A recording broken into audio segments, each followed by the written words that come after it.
Actress Sarah Jessica Parker and her husband Matthew Broderick are now starring in Plaza Suite at the Emerson Colonial Theatre in a pre-Broadway run.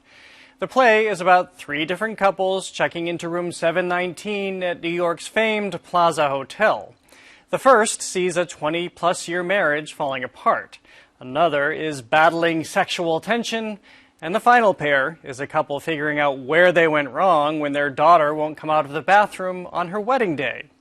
Here's a scene from the 1971 comedy Plaza Suite based on the play. I want you and your $400 wedding dress out of there in 5 seconds. Roy, will you please lower your voice? Everybody will hear us. Well, how long do you think we can keep this a secret? As soon as that boy down there says I do and there's nobody standing next to him, they're going to suspect something. Broderick and Parker are playing all three couples. I recently sat down with them at the Colonial to talk about stepping on stage together for the first time in more than 20 years. Sarah Jessica Parker, Matthew Broderick, thank you so much for joining us. Thank you. Thank you for having us. I'm sure you were very deliberate about the next piece that you would be on stage together with. How did you arrive at Plaza Suite? There was nothing deliberate about it, which is maybe the only reason it happened. Sometimes deliberate actions lead to nothing, you know. But we were just, Hickey, our director, had been asked to curate some evenings for Symphony Space in New York and called and said, you know, would you do a play reading or something? And I said, sure. And then he rang Matthew and we all, we were excited and said, of course we'll do that.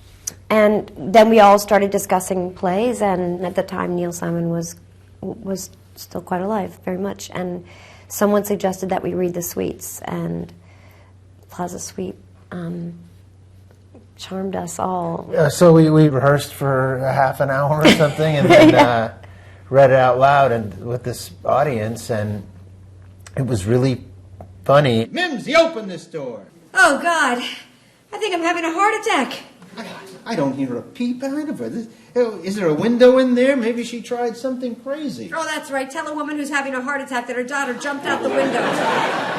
The audience seemed to like it, and we enjoyed ourselves. We enjoyed ourselves, and then we thought, this is fun. It's a shame that we don't ever do anything like a play like that. Well, what does that mean? What felt right about it, and what this play is? Well, that's a much more complicated question, but it's WGBH. It was. Yeah, I'm sorry. They're not interested in simple. Yeah, I was doing Nickelodeon. Sorry. No one needed to be reminded that this was a very fine Neil Simon play, that it was funny, and that he was so clearly at a very interesting place in his career. You know, the first play is one of his most, up to that point, really his sort of gateway into mature relationship, like writing about a marriage in crisis. Typically you have a fun experience and you don't think, well, shouldn't we have more of that? Like, why wouldn't we pursue this? Like, why not actually do the play, not just read it out loud, you know? We'd never thought about working together at all. The idea of doing it would, I think, in some ways seem terrifying, but it wasn't scary to discuss it. Like, it seemed... It was just a fantasy until, you know, what happens is you start talking about, yeah, that would be fun, and John Hickey says, why can't I? Yeah, I'd like to direct a Broadway show, and yeah, we'd like to do a show together, but everybody's sort of kidding a little. Then a film effect happens, and you're sitting here in Boston at the Colonial Theatre. What is it like to be together like this and to do this? Be nice. It's been really good, hasn't it? No, I've enjoyed it. No, I have. I actually have. I mean, there was a honeymoon period. It's good. No, I'm just kidding. No. I miss being able to go home and complain about work. To me. To you. I know, I'm sorry. That's already happened when I get home. We'll find somebody that we can... Yeah. No, I'm just kidding. No, it's been really nice. It's, you know, scary. Everything's terrifying. However, for some reason, I'm not... at this point, typically, I would like to be taken to a hospital, you know, or just actually put out and wake up and everything went really, really well, and the audience has really had a good time. No, well, there's a tradition of that. Yes, you know, well, just get a cocktail. Yeah.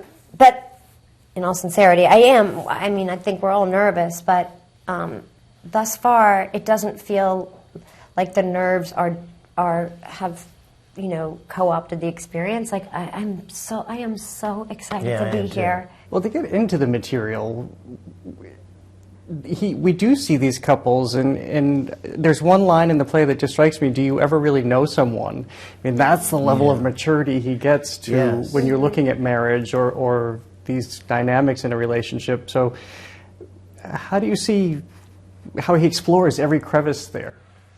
Yeah, you don't expect it because he's such a masterful joke person, but not really jokes. He's just very his comedy, even his out and out comedies have a very serious level to them. Even The Odd Couple they really do. Kindly remove that spaghetti from my poker tape.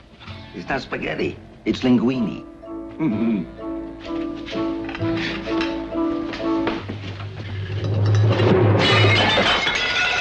Now it's garbage. The evening of plays are about relationships, but he seemed to enjoy writing about relationships.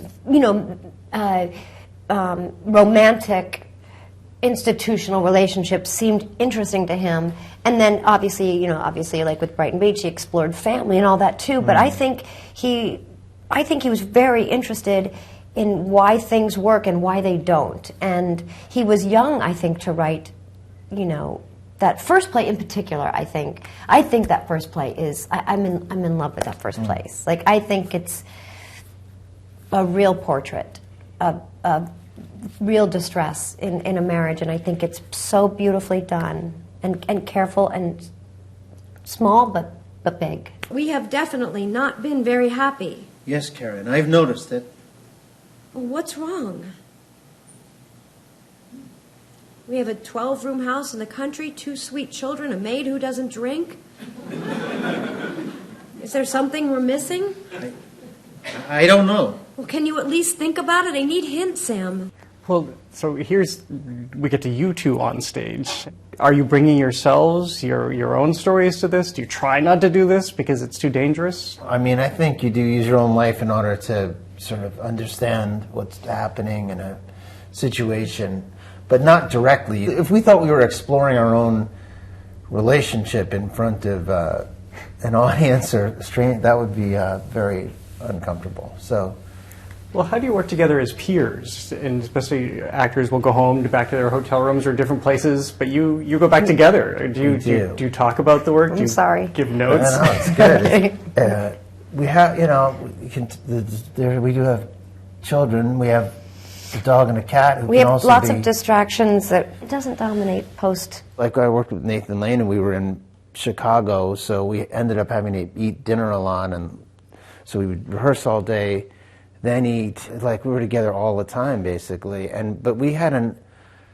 We didn't need to discuss it, but this rule. But we basically did not talk about the play when we left the theater and went to go get food. Anything but the Very play. healthy. Yeah. Let me ask you back to Neil Simon for a moment. He was the first person you thanked when you won your Tony. And the winner is Matthew Broderick. I would like to thank Neil Simon. What kind of relationship did you have? We liked each other a lot, or I guess I shouldn't speak for him. But he was he was a quiet guy, and he was the writer and I was the actor, and he was sort of formal that way, But he wrote me beautiful letters, and we were probably close in an odd way because I started out I was playing him, really him. So we were close, but I wouldn't say we hung out together. I mean, you were so young to be with that kind of figure. What was that like? It was insane. When I auditioned for Brighton Beach, I was 19, and I went on, and there was these glasses out in the audience, and a bald head, and I had maybe seen a few pictures, and I was like, I think that's Neil Simon, and I heard him laugh a couple of times, which I was just over the moon about, and I've said it before, You have to tell the story of the moment when they revealed, quietly, because you weren't really meant to know, but that they were like this and this. Because it's such an incredible... But I don't want to take up all of your time. No. It's such a great story. So I read for him several times. Then a director came. He said, and we also we're doing a film soon before the play. Take a look at that. Read that out loud. And I read... And I had to leave, and they said, well, come back and read and I read all the scenes of the movie I read with the director, and then I went back up and read again for the play with the guy who was playing my brother. They were like, okay, thank you. And as I was walking off, the casting director said, well, you had a good day. And I said, why did I get that movie? I had a feeling they liked, And she said, you got both. Oh. So I went from, I just suddenly had my first movie and a Broadway and one. Both Neil one Simon. Instant. It was Max Dugan Returns. What are you eating? Donut. For breakfast? I put peanut butter on it. Certainly hard to imagine anyone who's played a important, critical, sentimental, professional role in your and I'm professional life. It's so thrilling after all these years to be able to do it again. I adore him, is the truth. I adore his writing. And do you think you can understand him more than perhaps any other writer? I just love him. I guess I don't know. I wouldn't compare him to others. I just that sort of humor, whether it was the Honeymooners or actually Neil Simon or other people who came at the same, or Mel Brooks, I really like it. And I particularly like Neil. And so I'm very honored and flattered to have another, chance with him. And you are too, right? I mean, you feel that way too. I think I saw every Neil Simon play that was ever produced on Broadway, whether it was standing room or way up in the mezzanine or whatever we could afford, including Brighton Beach.